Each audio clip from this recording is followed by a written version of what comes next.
Hello, welcome to Stencil School. It's Mary Beth Shaw back again with another lesson regarding stencils. We're going to go back to the basics with this one. I recently appeared in an event that Robin Marie was holding called Nest Fest, and I prepared some basic type information if you're new to stencils and a few additional techniques. And I was somewhat blown away by how many people are new to the world of stencils and could use some tips on how to use them. So I thought I would cover the tools that you might use with stencils. So that's what we're going to do today. I am going to review a few different types of applicator tools with a variety of paints. And I've got a chart going because you know how I love a chart. And I'm going to fill it in and we'll see how it goes. So let me flip the camera and we'll get going. All right, here is my chart and we're going to just get started. But let me talk about my feelings for sponges first, because if you've been hanging around the StencilGirl Products website or been following me for a while, you will know how much I love my sponges. What I like is a sponge that's dense, very dense. I don't like a cheap sponge. I like to use my sponges over and over and over. And for me, that is what makes it worthwhile, is to buy a sponge that's maybe more expensive, but not wildly so, and just keep using that one. So this is a cosmetic, like one of these blending cosmetic things you see all over. And the density of this is great. The shape is not great, and I have just not become that accustomed to using them. I would like to like them, but I haven't. So, but I just put it out because I think most of you know what that density is like, especially as opposed to the density of very inexpensive sponges you might buy like at the dollar store or something like that. So anyway, the other thing about these is a lot of times they have other products inside them, like some kind of a moisturizing product, and I don't necessarily want that to get involved with my art. So every once in a while somebody gives me one and I hold on to it for a while, but then I never use it. So what can I say? All right, so let's start with, we're going to start with just some regular old acrylic paint. And this is one is by Amsterdam. I'm going to dispense it here on my little palette, which you may or may not know, I use a vintage book, an old book, as my palette. And then that way I've usually got some interesting paint on a vintage background and I can throw it into collage at some point in time. First sponge we're going to look at is called an ink blusher. You've probably seen these. Here's the package. You can get these like at Joann's and Michael's and a lot of your box stores. I do like the density of this. They are definitely reusable. And what I tend to do is I use it and then I throw it in my little water container, and so that way I can wash it out later. Now, you saw I grabbed a little bit of paint there, and now I'm spreading it out.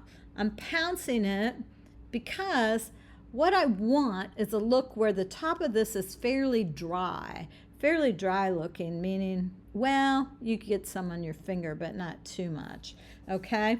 And that's the look I'm going for. I'm going to use a very detailed stencil today because I really want to put these supplies to work and see how they work with a lot of different paints. So there is that one with the ink blusher. Nice. I think that's a nice result. It doesn't miss anything, right? So I'm going to leave it right here. And I'm going to pull my next one out. This is the sponge of choice for me lately. It's by Daiso, D-A-I-S-O. It's a Japanese dollar store that's found in some bigger cities. I went to one for the first time when I was out in Arizona, and I got to say, oh my God, loved the store. So I'm going to pounce up and down again like I did above. Feels pretty much the same.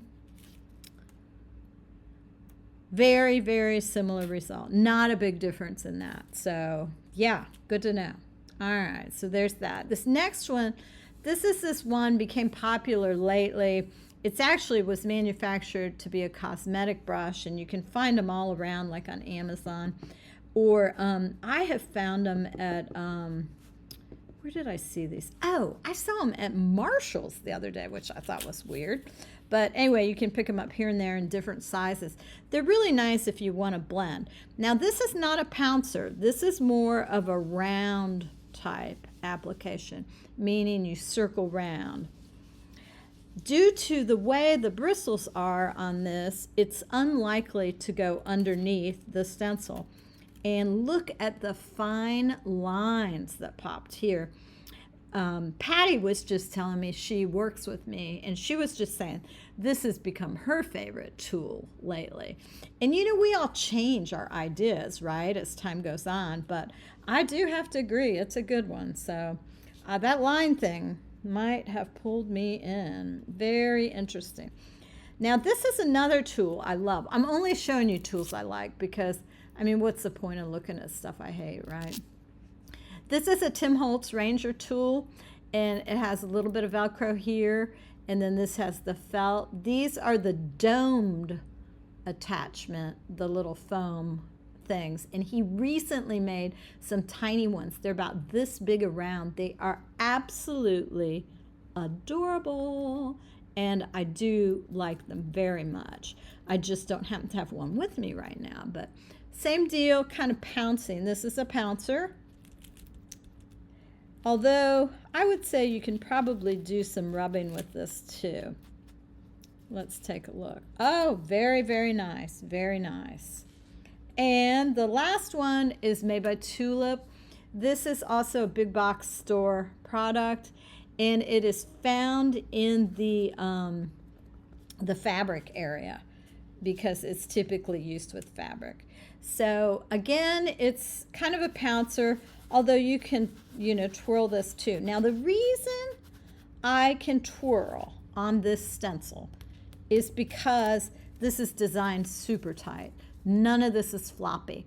If you have any floppy parts in your stencil, pouncing is going to be your best friend. So these are all excellent with the tools I have on hand. Very, very pleased. All right, so let's try. Our next one is the Posca marker with the bullet tip. So this is the Posca marker. I know a lot of us want to use Poscas with our stencils, and I know I do. I do use them with my stencils. So a couple ways you can do this with the marker. You can dispense the ink into a little bit of a pile like this. This one isn't going much into the pile the way I hoped. I'm going to use the back side of this, which is pretty clean. Or you can press it right into the sponge. Again, the idea is to keep it as dry as you can and pounce. Okay? The one problem that I see over and over and over with people trying to stencil and get a clean approach is they get aggravated because they feel like they're not getting a clean result, and the paint is leaking under, or the marker, whatever it is they're trying to use, is leaking under the stencil. Well, you know what? I know what that is. You're using too much paint. That is always, always, always, always, always the answer when you have gloppy results or the paint goes under the stencil. You have simply used too much paint. It's as easy as that. So if you take anything away from this lesson today, use less paint, because I'm here to tell you I've stenciled just almost anything you can think of. Oh, there, some came out. All right, we'll put it on this brush. I may get a little bleed through from the other, but we will take it as we see it.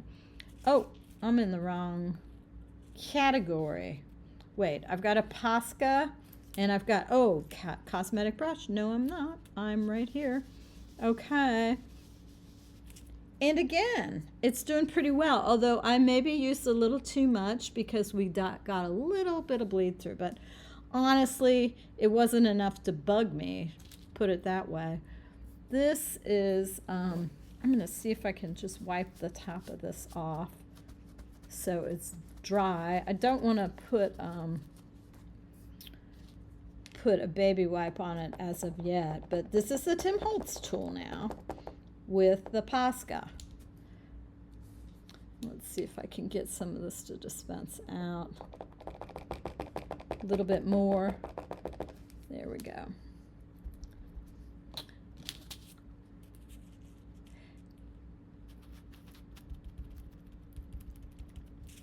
Look at that. Super nice. Very clean. Very clean. I got a little Posca over here. I'm going to pick it up. I don't know how that happened, but it did.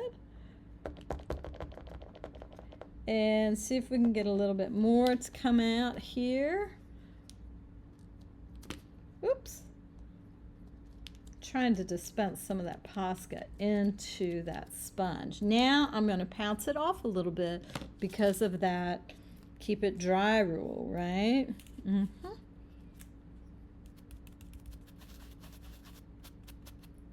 And there's that. Again, super clean. Love the way that looks.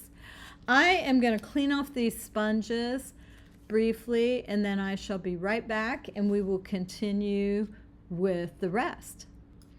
All right, I'm back. I have the Tombow marker, which is the next one that I wanted to try, and we're going to try it first with the ink blusher.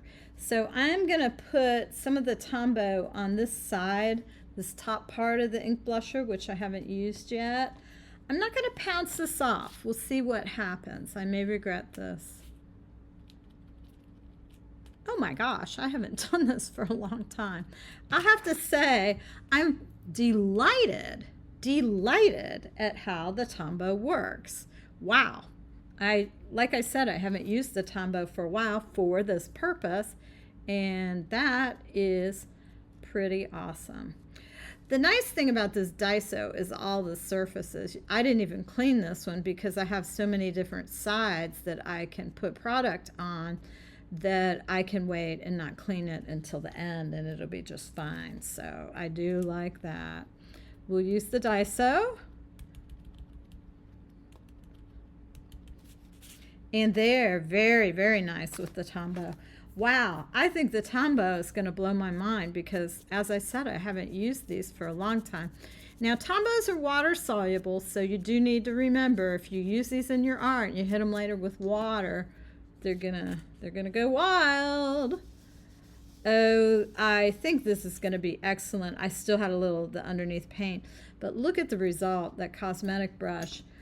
Okay, so far, Tombow marker, cosmetic brush are my two faves. Just saying. And let's try the Tim Holtz with the Tombow marker. This is a pretty color too, whatever it is. It's number 526, in case you're interested. Beautiful deep blue color. Nice, nice, nice. I really still have to say the cosmetic brush is the most crisp of all the results here. And then let's try the tulip. You might want to make one of these charts for yourself at home.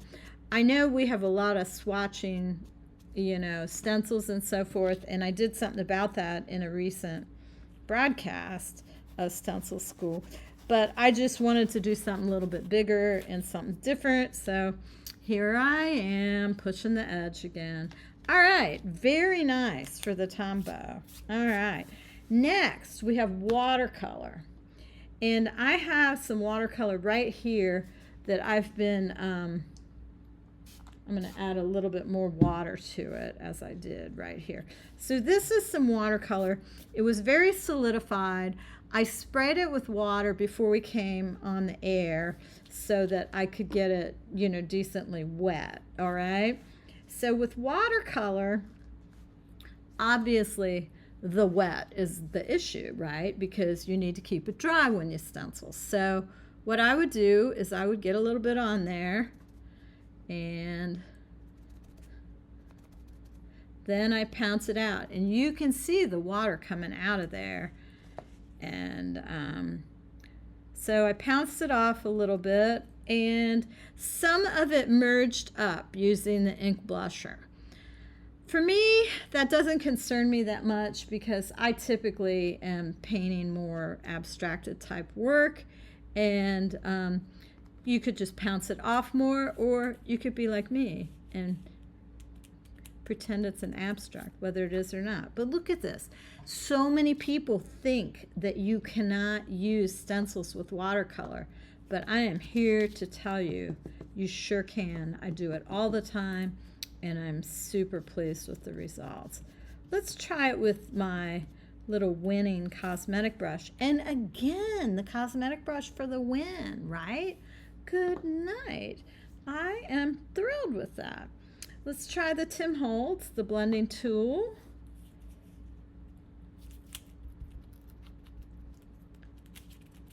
Very nice result there. And then the tulip. I'm going to get a little bit of this off here. And the tulip works great too. So you could conclude by that I might have had just too much water in those first two sponges. So it could have been operator error, as they say. And let's try the Pyroli Orange, our old favorite golden fluid acrylic for the finish here. And we'll see how this looks. Okay, so the ink blusher. We do have a little bit of space left here. And so we'll give that a shot. It's blending up a little bit with the blue that's left on there. And you know, blue and orange are opposite each other on the color wheel, so you're getting a little bit of a neutral.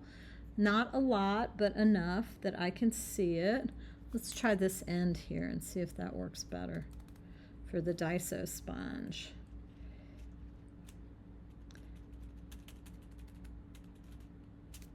Yes, nice line work popped out right there with the Daiso. Now this cosmetic one is going to be a problem. Let me see if I can find, I know I've got a ton of these. Am I going to be able to find one while I am on the air with you or on the video with you? Great question. And I do not have a second one or a backup one right here. All right, let's try this. Look how much is still left in that cosmetic sponge. Let's see if I can get more of this off of here. You can see I'm just wiping it with a paper towel because it's my desire to keep it dry. That is what this is all about. All right, let's get this orange on here.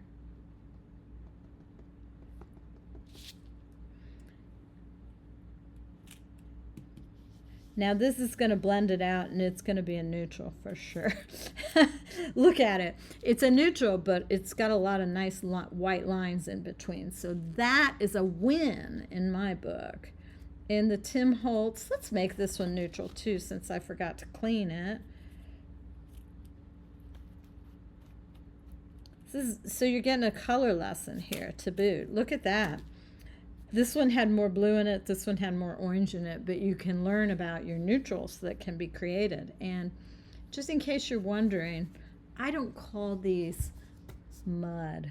I call them neutrals because that's what they're supposed to do when you blend them.